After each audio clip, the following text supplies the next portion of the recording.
Survey වලදී අපි radius බෙයාරින් කියලා එකකුයි හෝල් සර්කල් බෙයාරින් කියලා එකකුයි අපි හොයනවා. එතකොට මේ මම අද මේක කියන්නේ කොහොමද රෙඩියස් බෙයාරින් එක හොයන්නේ කියලා. හරි. එතකොට මේ රෙඩියස් බෙයාරින් එක හැමතිස්සෙම අපි කියන්නේ එක්ක උතුරට එහෙම නැත්නම් දකුණට සාපේක්ෂවයි. නෝර්ත් එකට හරි සවුත් එකට හරි සාපේක්ෂව තමයි අපි රෙඩියස් බෙයාරින් එක කියන්නේ. ඒතර අපි දන්න දැන් මේක අපි ගත්තොත් පළවෙනි ක්වාඩ්‍රන්ට් එක එහෙම නැත්නම් පළවෙනි චතුර්ථ එක එනවා. මේක 2 මේක 3 මේක 4 ගත්තොත් මෙන්න මේ මුල් දෙකේ කියන්නේ මම මේ ෂේඩ් කරලා තියෙන ප්‍රදේශයේ යම්කිසි පොයින්ට් එකක් තියෙනවා නම් අන්නේ පොයින්ට් එකට ඒ පොයින්ට් එකේ බෙයාරින් එක අපි හොයන්නේ නෝර්ත් එකට සාපේක්ෂව. ඒ කියන්නේ නෝර්ත් එක මූලික කරගෙන තමයි අපි ඒ බෙයාරින් එක හොයන්නේ. එතකොට අපි මෙන්න මම මේ රවුන්ඩ් කරලා තියෙන මේ බෝල දාලා තියෙන කොටස ප්‍රදේශයේ යම් කිසි පොයින්ට් එකක් තියෙනවා නම් ඒ පොයින්ට් එකට බෙයාරින් එක හොයන්නේ සවුත් එකට සාපේක්ෂව. හරි. එතකොට මේ කොටසේ පිහිටන පොයින්ට් එකක් අපි ලියන්නේ NW වලින්. මේ කොටසේ පිහිටන පොයින්ට් එකක් අපි අංකණය කරන්නේ නොටේෂන් එක දාන්නේ NE වලින්. එතකොට මේ කොටසේ කරන්නේ අපි SE වලින්. මේ කොටසේ තියෙන පොයින්ට් එකක් අපි බෙයාරින් එක ලියන්නේ SW වලින්. එතකොට හැමතිස්සෙම අපි මූලිකත්වය නෝර්ත් එක තමයි මේ උඩ කොටසට අපි ෂේඩ් කරලා දෙන කොටසට අපි ලියනකොට නෝර්ත් එක මුල් කරගෙන ලියන්නේ. පහළ කොටස අපි ලියන්නේ සවුත් එකට. හරි. එතකොට මේ මම මෙතන පෙන්වන්න තියෙනවා දැන් මෙතන යම් පොයින්ට් එකක් තියෙනවා නම් ඒ පොයින්ට් එකේ රෙඩියස් බෙයාරින් එක වෙන්නේ මේක තියෙන්නේ මේ NE කියන කොටස එකේ. එතකොට අපි මේකේ නෝර්ත් එකේ ඉඳන් තමයි අපි බෙයාරින් එක මනින්නේ. එතකොට මේක අපි ගත්තොත් B පොයින්ට් එක ගත්තම SE වල මේක පිහිටන්නේ. එතකොට බෙයාරින් එක මනින්නේ අපි සවුත් එකේ ඉඳන් තමයි මනින්නේ අපි. එතකොට මෙතන ගත්තම ඒකෙත් SW වල පිහිටන්නේ. එතකොට C පොයින්ට් එකට බෙයාරින් එක රෙඩියස් බෙයාරින් එක අපි මනින්නේ සවුත් එකේ ඉඳන්. එතකොට මේකට ගත්තොත් මේක තියෙන්නේ D පොයින්ට් එක තියෙන්නේ N සහ W කියන ක්වාඩ්‍රන්ට් එකේ. එතකොට ඒකට බෙයාරින් එක අපි මනින්නේ මූලිකත්වය අපි දෙන්නේ නෝර්ත්. එතකොට නෝර්ත් එකෙන් තමයි අපි බෙයාරින් එක මනින්නේ රෙඩියස් බෙයාරින් එක. හරි. එතකොට පළවෙනි මම උදාහරණයක් පෙන්නලා දෙනවා.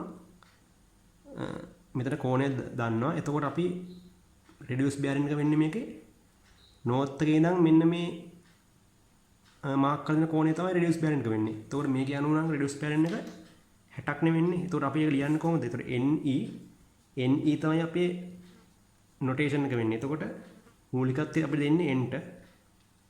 n කියන එක මූලිකත්වය දෙනවා n. කෝණය අපේ මේ කෝණය 60යි. මේ කෝණය 60යිනේ. එතකොට n 60යි e. මේක තමයි අපේ රෙඩියස් බෙයාරින් එක. එතකොට මේ දෙවනි ගාන ගත්තොත් එහෙම මේක පිළිලා තියෙන්නේ කොහෙද? සවුත් සහ ඊස්ට්. එතකොට අපි මූලිකත්වය දෙන්නේ සවුත්. එතකොට සවුත් එකේ ඉඳන් තමයි මනින්න ඕනේ.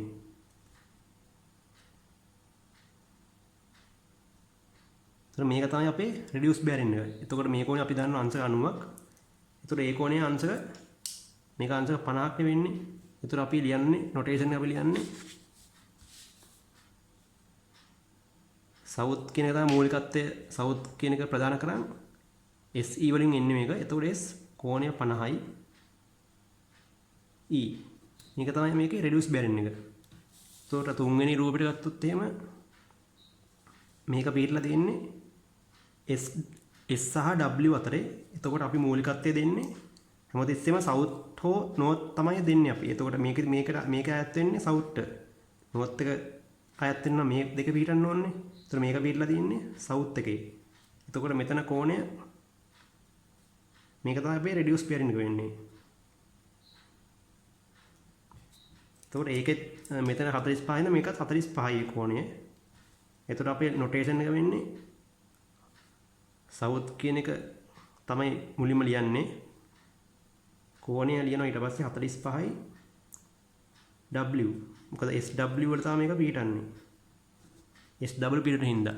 එතකොට මේක තමයි. එතකොට දැන් මේක ගත්තොත් එහෙම මේක පිළලා තියෙන්නේ NW කියන ක්වාඩ්‍රන්ට් එකේ පළවෙනි ක්වාඩ්‍රන්ට් මේ පිළලා තියෙන්නේ. එතකොට රෙඩියස් බෙයාරින් හැමතිස්සෙම අපි ගන්නේ එක්ක උතුරට එහෙම නැත්නම් දකුණට සාපේක්ෂව. එතකොට මේක පිළලා තියෙන්නේ NW වල හින්දා අපිට උතුරින් තමයි නෝර්ත් එකෙන් තමයි ලියන්න පුළුවන් වෙන්නේ මේක. එතකොට මේක තමයි මේකේ රෙඩියස් බෙයාරින් එක. එතකොට ඒකේ උත්තරේ මුළු කෝණය අපි දන්නවා මෙතනට ගියාම 360ක් කියලා අපි දන්නවා. එතකොට මේ පුංචි කෝණය 20යි.